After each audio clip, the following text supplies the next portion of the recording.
আসসালামু আলাইকুম, আমি মাকসুদুল হোসেন নাহিদ। আজকে আপনাদের এলকে স্ট্যান্ডার্ড মেশিনের স্পিড মনিটরিং যে মিটার রয়েছে সেটি অ্যাডজাস্টিং করে দেখাবো। স্পিড মনিটর মিটার এর পিছনের পার্টটি আমরা খুললাম। এখানে 4টি ভেরিয়েবল দেখতে পাচ্ছি ছোট ছোট। এই ভেরিয়েবলগুলোর মাধ্যমে অ্যাডজাস্টিং করা হয়।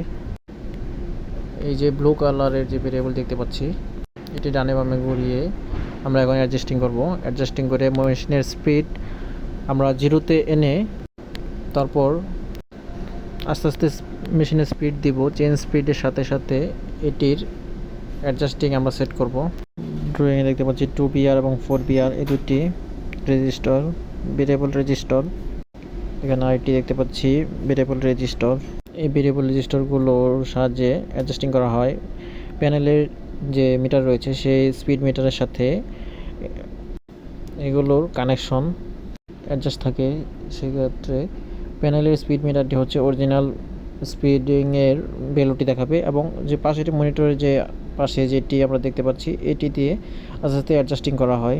তো আজকে আমরা এলকে স্ট্যান্ডার্ড মেশিনের স্পিড মিটার কীভাবে অ্যাডজাস্টিং করা হয় সেটি দেখলাম। ধন্যবাদ সবাইকে।